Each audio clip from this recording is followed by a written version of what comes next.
What's up, everyone? Welcome to what can be considered the first ever podcast of mine, mainly just due to the magnitude that we have to talk about here.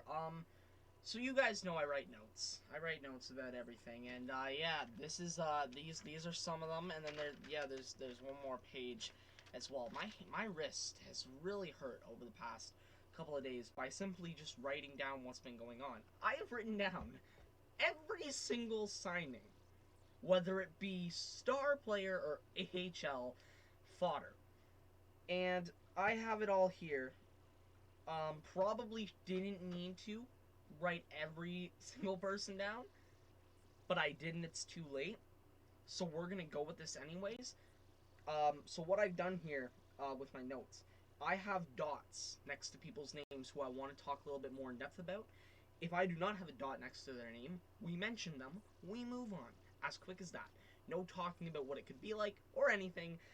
Note there are a good amount of dots here. So we're going to start on day one. Now, if you guys want to hear about anything Oilers related, make sure you go watch the Oilers specific video that I made where I go a little bit more, most in depth on the prospects.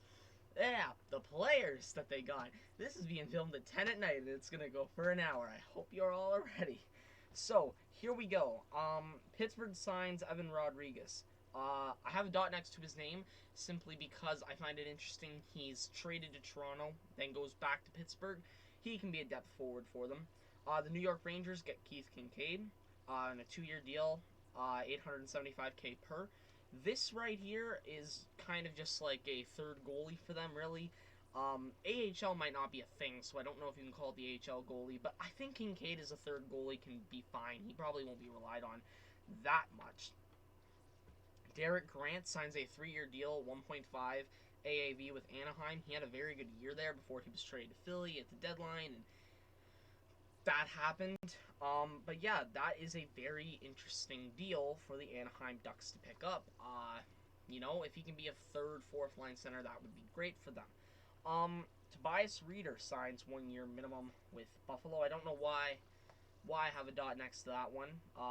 He's good at killing penalties, I guess. The New York Rangers signed Jack Johnson to a 1-year deal at 1.15. Yeah. Jack, it's weird because they needed left-hand defenders so bad they had to get Jack Johnson. That's the point that their defense is at on the left-hand side, that they went in for Jack Johnson. Like, there was no one else you could have. I guess with the cap that they had, no. The answer is no. There wasn't anyone they could get. John Hayden goes to Minnesota, minimum $750K for 1 year. Mermis goes to Minnesota, $700K for 1 year. Carmorosa goes to Minnesota, $700K for 1 year. Matt Benning, former Oiler, Matt Benning, 2-year deal, $1 million AAV. Yeah, that's a good deal for Matt Benning.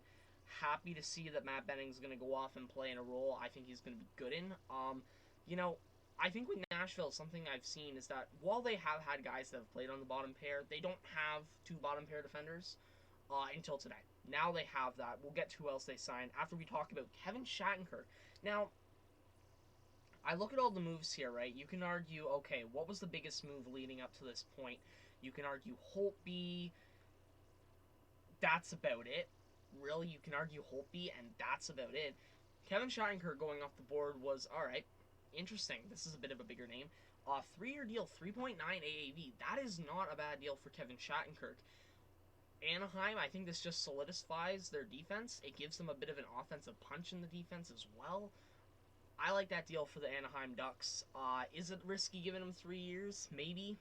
Maybe you would have given them 2, but that's kind of, it's a difference of 1 year. Mark Borowiecki goes to Nashville. There's the other bottom pair defender. Loyal to Ottawa, and then Ottawa don't bring him back. That's just kind of unfortunate. Alex Petrovic, 1 year, $700K to Calgary. Justin Schultz to Washington. Now, this was really interesting to me because they do need a right-hand defender. That's what Schultz is. But at the same time, $4 million is pricey for a guy who's had a down year and hasn't been the best. Former Oiler Josh Curry goes to Pittsburgh, minimum contract for 1 year. Minimum contract for 1 year. Chris Gibson goes to Tampa. Lombard to Florida. I'm not even going to read off the contract details. If you're so intrigued by the contract details, go to Cap Friendly. They have it all there. Bieto to the Rangers for depth. Baddock to the Canadians. Matt Irwin goes to Buffalo. That's a depth defender for them. Kevin Boyle to Detroit. Chris Kulo to Detroit. Riley Barber to Detroit. Logan Shaw to Ottawa. Matt Pekka to Ottawa. Salamaki and Sherwood go to Colorado. Gillies to the Blues. Vecchione and Dries go to Colorado or back. At least one of them goes back. Sabisa goes to Winnipeg. You have Markstrom, Jacob Markstrom, heading to Calgary. Now, I will say this. I think the Calgary Flames. I do. Because if they did not get Markstrom, Edmonton would have gotten Markstrom, and we would have been in cap purgatory. 6-year deal worth $6 million. It's risky. Now, Markstrom is one hell of a goaltender, but the one thing that worries me is that we talk about how Jacob Markstrom is arguably a top 10 goaltender in the league. Were we saying that last year, at the end of the 2018-19 season? No, we weren't. And behind a much improved team, Jacob Markstrom caught fire this year. Calgary is going to be a real testing ground for him. This is going to show whether it was a fluke or whether he's an incredible goaltender like the one he was in Vancouver. By the way, Calgary went out of their way, and I love this, to sign every former Canuck that they could. They even signed Louis Domingue, who played like 4 games for the Canucks, if I'm not mistaken. Correct me if I'm wrong. It was probably more like 3. But yeah, that was an interesting signing. You had Stefan Nason to San Jose. Wallet goes to Montreal, back to Montreal. Freeze to Calgary. Ronaldo to Calgary. You had Hinstroza to Florida. That's a nice little pickup for them, in my opinion. You have Derek Pouliot to Philadelphia. And then a big defender goes off the market, and it's... you'll see a theme here. The Toronto Maple Leafs made a move later in the night. They sign TJ Brodie. 4 years, $5 million. First things first, for TJ Brodie, that's one hell of a contract. Dubas, good job. Secondly, the Leafs look really good. I'm not gonna lie here, alright? I could sit here and be like, oh, the Leafs are horrible because I don't like them. The Leafs are looking really good, in my honest opinion. Because what they added was everything they needed to add. We'll get into who else they add here in a bit, but I really like every move the Leafs made. Getting TJ Brodie, he can play on that right side with Riley. That's Riley's best defensive partner. That is a very good pickup for them. Kyle Dubas did a really good job with free agency this year. We'll get to some of the other stuff he did. We have to wait until I'm at day 2 around the 6 p.m. mark because that's the only time he makes moves. Hiroshi goes back to Detroit. Beathard to Columbus. Appleton goes to Winnipeg. Kevon Miller is back in Boston. Now, I don't exactly know his situation. I know he was dealing with injuries for a long time during this past season, but it is interesting to see him going back. Listen, when it comes to people who are injured and them signing contracts, especially when the injury was long-term, I don't sit here and... I don't want to sit here and talk about, like, okay, what does this guy bring to the table? It's simple. I hope he's healthy. I really hope that everything's good and that multiple doctors have given him a clear before he's signing back with the team, because that's what matters at the end of the day, the safety of players. Nick Cousins goes to Nashville, $1.5 million per year. Interesting. He was fairly good. I'm not saying it was too much. I'm interested by that contract. Nick Cousins has been a very quiet name for a while, so hopefully he can louden up a little bit. Brodzinski, Crawley, and Greco all go to New York, the Rangers. Vegas gets Thomas Nosek back, standard.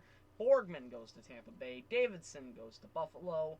And then we have 3 big signings that capped off the night. They kind of just came in, bam, bam, bam, late at night. Torrey Krug signs with the St. Louis Blues. $6.5 million, 7 years. Now, this is one of the big 3. I want to go in depth with this a little more. I want to kind of just talk about both sides here. St. Louis. Is it just me, or do I think Torrey Krug kind of fits with that defense a little bit more? Let me explain, okay? Alex Pietrangelo is something that you cannot replace, and that should not be twisted. He will be missed. He is the former captain of the team. He will be a missed player. That being said, you look at their defense.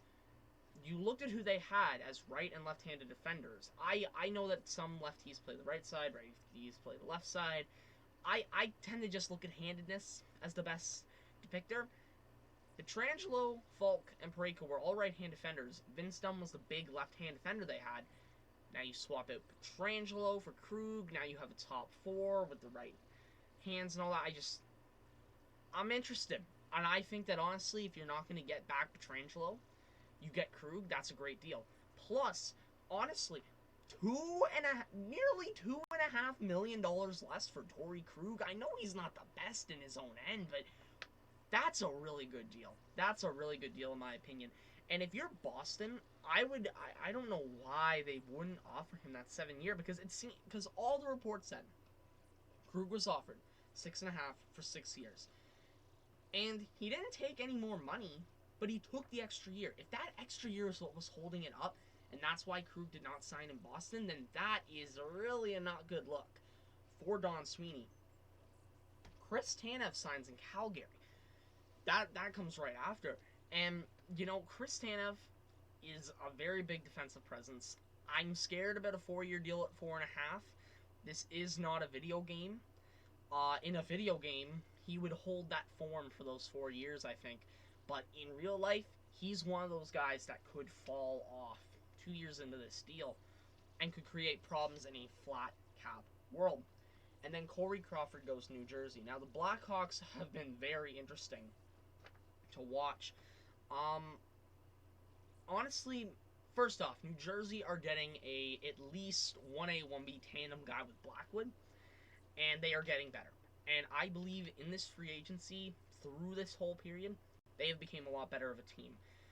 Chicago, it must hurt. I think it must really hurt for Chicago because it seemed, and I guess we'll throw this in here, articles coming out and reports saying the core were not knowing that they were going to head for a full rebuild and thought that they could maybe do something else. Now, you can make the argument which way about what they could have done. For me, do I think they could have won a title? No.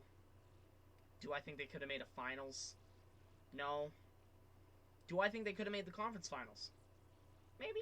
Maybe. If you get enough guys on that team on a bit of a streak, maybe, but I honestly believe the rebuild is probably the best option, and getting rid of Corey Crawford begins that. It is just unfortunate to see the fact that now there may be a mutiny in that locker room, just over everything happening, but yeah, that's really interesting to watch play out. 13 minutes in, we are done day one, and nowhere near done the moves, and I think here we have 4 trades to talk about. We're gonna start with those. 3 happened on the first day. The other one happened on the third day. So second day and third day, sorry. Ottawa acquires Austin Watson from Nashville for Colorado's 2021 4th-round pick. That's not a bad deal. Ottawa gets a little bit grittier, and Nashville gets a 4th-round pick for it. That's kind of just an even deal. Andreas Janssen gets traded for Joey Anderson. It's clear that New Jersey wins this deal, but Toronto, man, and this is what I'm saying, is that even though they lost this trade, at the same time, in a few years' time, we might look back and say, they didn't lose that trade. They didn't lose that trade as bad as everyone thought they would, because Joey Anderson, as a bottom 6 guy, could be solid. He could be. And they clear up some money. And that money they used, and instead of going for another guy, they went for depth. And that's what they needed to go for here. I am interested to see where they go next when it comes to the cap situation, because all the guys are signing, they are on like more minimum level deals, 900K, 800K. They still have Ilya Mikheyev and Dermott unsigned, so that's going to be interesting to see what they're going to do there, but we'll have to see how it plays out. Let's get into some signings. Colorado re-signs Burakovsky. Santini goes to St. Louis. Legase and Frederick Gautreau both go to Pittsburgh. Walensky to Anaheim. Jerko to Vegas. Bye, Jerko. Grice goes to Detroit. Now, I'll be honest, I was really upset when I heard this, and it was just because I was looking, and by the way, the night before, um, this was the day, on day 2, this was when both Barry and Mike Smith came back to Ottawa. The night before, I went on to Cap Friendly, did an armchair GM, where I ended up signing Barry, and I signed Thomas Grice because I wanted him as my goaltending tandem guy. I thought he could have been perfect in Edmonton. He goes to Detroit to be the definitive kind of starting goalie, or at least in a platoon role with Jonathan Bernier. That's probably a better situation for maybe. Actually, is it? Is it though? Is it? Is it? He's gonna face a lot of shots. But yeah, like, oh well, that's interesting. Craig Smith goes to Boston, 3 years, 3.1 million. Um, it's all right. It's an all right signing. He can be a guy there. I don't really have a strong opinion on that one. You had Greenway re-signing with Minnesota for 2 years. Stetcher going to Detroit for 2 years. So Detroit actually had a really, really good free agency. Bobby Ryan, Thomas Grice, Troy Stetcher. I think they made another move or two. Yeah, I see that they made another move here, but underrated free agency for Detroit. Do I think they're a playoff team? No. Do I think that they could, not be the worst team ever? Yeah, there's a chance. Um, let's see. Schilling to Winnipeg. Nate Thompson to Winnipeg for a year. Pissick went to Dallas. Curtis McKenzie went to St. Louis. Johan Larsson went to Arizona. Miku Koivu signed with Columbus. This was an out-of-nowhere signing, now was it? I did not expect him to go to Columbus. Interesting. Now, we will talk about Columbus here. I'm filming this while Columbus has not made any moves but that, really. What did you clear the cap space up for? What did you clear it up? Did you clear it up for the sake of clearing it up? Did you make those moves thinking that, everything was going to be fine if you got rid of the players you did? Did you intend on going for people and then they got stolen? I don't know. Are they still thinking about going for Mike Hoffman? Because even though I said I wanted to wait, I don't know if he's going to sign soon or not. So I'm making this now, and then I'll write down if he does, and we'll make another video on that and some other stuff at a later date. But it's going to be interesting to see what Columbus does. I think they're in the market for someone. We just don't know who yet. LA got Alt and Grosnick. LeBlanc goes at a fairly high price, 4.725 for 4 years. That's expensive. That's a little expensive in my opinion, personally. Domingue obviously goes to Calgary. Angelo back to Pittsburgh. Anas to St. Louis. Cody Eakin signs a 2-year deal with Buffalo. That's some depth for them. That's not a bad signing at all. Jesper Fast goes to Carolina. That's not bad. That's some depth for them. I really like that move, as a matter of fact. Megna goes to Colorado. Nichushkin back to Colorado. One of the better defensive players in the league, believe it or not. That's interesting. Travis Boyd signed by Detroit. Yeah, that's the signing we were all waiting for. I'm just kidding. Brad Hunt to Arizona, if I'm not mistaken. I don't have his first name down. That I should. My wrist would be even more dead. So Brad Hunt to Arizona. Brandon Montour back to Buffalo. Nikita Zadorov, who I guess I didn't talk about that trade. Oh, I forgot 2 trades. Nikita Zadorov and Lindholm got traded to Chicago in exchange for Brandon Saad at $5 million and Dennis Gilbert. Chicago's definitely rebuilding. Let's see. Washington got Trevor Van Riemsdyk. I thought it said Trevor Van Riemsdyk for 1 year. Gross goes to Arizona. Winnipeg gets Seuss. Bogosian to Toronto. Sure. That's interesting for them. Colton to Tampa Bay. Ledoux to Washington. They pick up some defenders here. L'Esperance goes to Dallas. Fox signs a 5-year deal with Dallas. I think that's a good contract, really. $3.25 million. That's third-line center money, and he is a very good third-line center. I like that deal for them. Derek Forbort, 1 year, $1 million. That's a solid defender for the Jets to kind of throw into that core. Daniel Carr goes to Washington. Vladislav Nemestikov goes to Detroit. That was the other man involved in this whole thing. The Vegas Golden Knights get Oregon, Wedgwood to New Jersey, Kyle Clifford goes to St. Louis, Galad goes to Anaheim, and Toronto signs Jimmy Vesey. And again, Toronto having a fairly good free agency. They are staying active, which is important, and they're getting pieces that they need. Jimmy Vesey can be a nice little depth forward for them. So I like what they've... I can't believe I'm actually liking what Toronto's done as much as I have, but I'm loving everything they've done. There's one big move to come on day 3, though, and that was Taylor Hall saying, you know what? I'm going to make things even more interesting. Taylor Hall, 1 year in Buffalo. Oh my god. Like, listen, I'm sorry. Okay, so Buffalo's a meme, right? We've memed Buffalo so much. People, oh, how many more 10-game winning streaks do you need before you're actually going to be able to contend for a playoff spot? Lol. Listen. Is it just me? Or do I think that the Buffalo Sabres won't make the playoffs? I don't think Taylor Hall is Jeff Skinner. I don't think he's going to fall off a cliff the moment he gets there. I think this team could make the playoffs. And I tweeted this out. Boy, the Atlantic Division is looking really good. Tampa, Boston, Toronto, you already had. This year you saw the emergence of Montreal. Buffalo could be a team that makes it. Ottawa is looking like it might be able to make a push. Florida is there. I don't know what their chances would be, but they are existent in this universe. And Detroit, I don't think they'll make it. I don't think they should even be in the conversation. But they're the type of team that could beat some of these other teams and kind of hold them back a bit and mess things up a bit.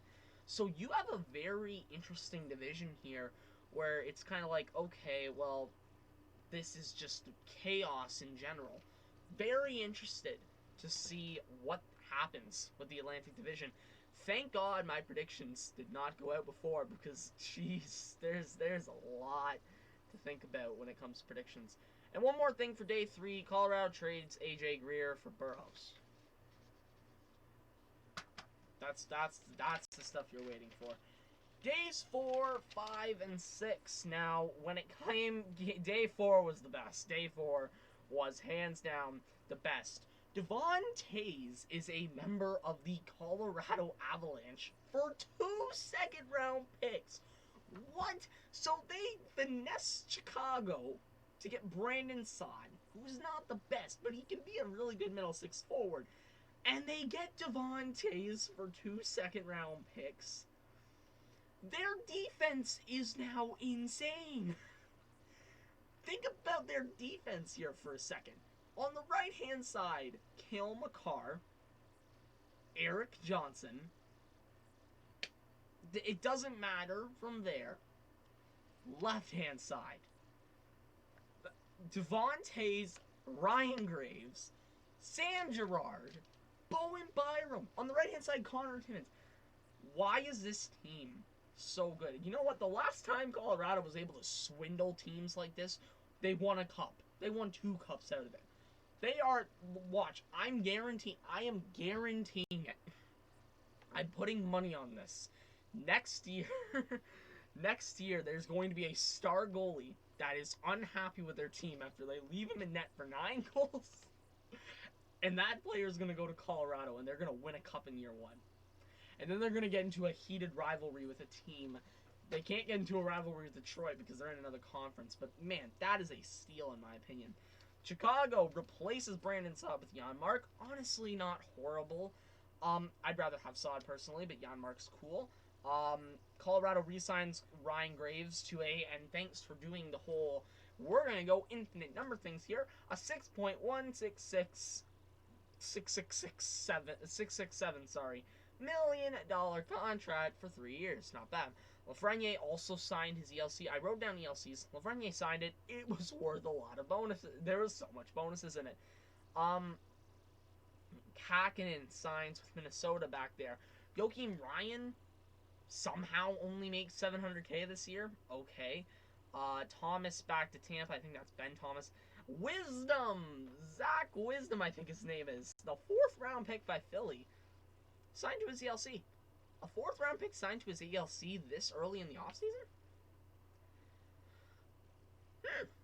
That's all I'm going to say. is Tyler Toffoli goes to Montreal, and that team is looking interesting. I don't know what to think about them right now, but they are looking really good.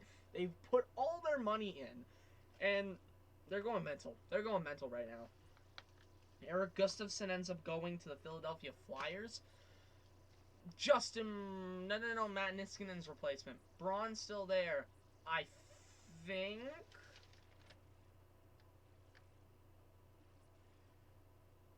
He might be. I think he is. I think Braun is still there. I was looking to see if I had it in my notes, but no. Brad Richardson goes to Nashville.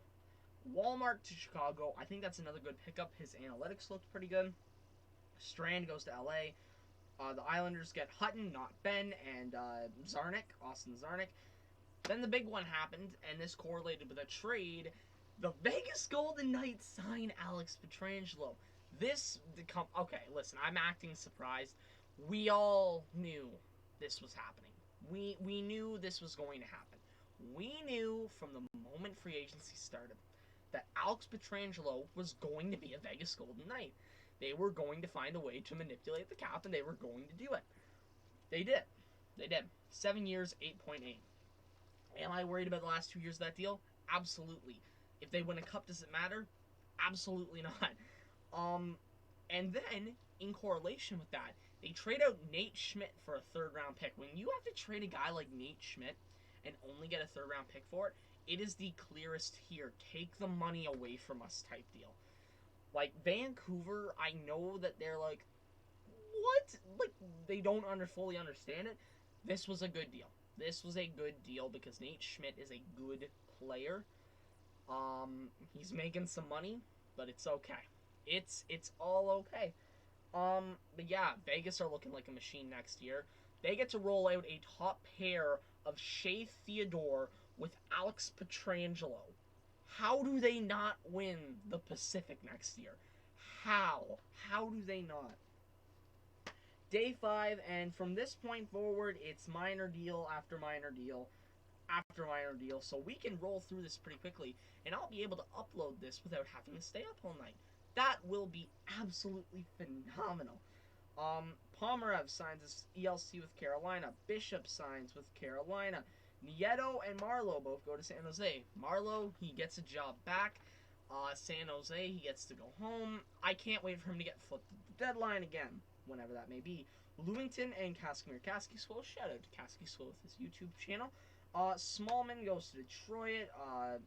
In there as well. Lewington, Van Stomp. Oh, I wrote down Lewington twice. Oh well. Van Stompled back to the Islanders. Sautner to Vancouver. Arundel signs with the Toronto Maple Leafs to be their third goalie. Again, why is Toronto doing this? They're making me not want to hate them, but I still hate them. I don't know why. Gersich goes to Washington. Now we're into day 6 today. Forrester signs his ELC with Philly. Godin goes back to Calgary. McKegg signs with Boston. Booth to Boston. DeRosier to Florida. Zaboral back to Boston. Nogier to Winnipeg. Nick Paul signs 2 years, 1.35 AAV with Ottawa. Jake Allen and Brendan Gallagher both sign extensions with Montreal. Again, I don't know what they're doing. After this season ends, Jake Allen for the 2 years after will make $2.875 million, a slight decrease in cap hit. Meanwhile, Brendan Gallagher will get a slight increase in cap hit, actually a fairly big increase in cap hit, up to $6.5 million AAV. Again, I think Montreal, they're locking down the core. I'm interested to see what they do cap-wise next year. This is going to be interesting. And thus, we've ended it off. I somehow kept this video under an hour. If I wanted to, I could have went on for an hour, but my lungs are probably going to give out before that point. Overall, what is my reaction to free agency? I think that this year there was a lot more activity. I still don't think everything's done. There are several teams still in the cap bind. As a matter of fact, when you go ahead and look at teams on Cap Friendly, which is what I'm going to do right now, there are several teams that still are in over. Like Washington, Anaheim, Vegas, St. Louis, and Arizona. And I don't know what Vegas have planned. I'm sure they have something up their sleeve. I think like Arizona might have Marian Hossa's contract here, and that's not on LTI. No, it is. It is. Oh, it's on injured reserve. Okay, Arizona are fine then, because they have Hossa on injury reserve, and once they move into LTIR, by goes that money. They have cap space. This has been a major year for hockey. I can't wait for the next season to start because there's going to be so many great storylines playing out. It's going to be ridiculous. Obviously, there are still a ton of names on the market as well. Mike Hoffman hasn't signed yet. Evgeny Dadonov has not signed yet. Eric Holla has not signed yet. All of them former Florida Panthers. Corey Schneider is a guy. There are a lot of different pieces that have still not fallen into place, and the question is, how are they going to fall into place? Where are these guys going to find jobs?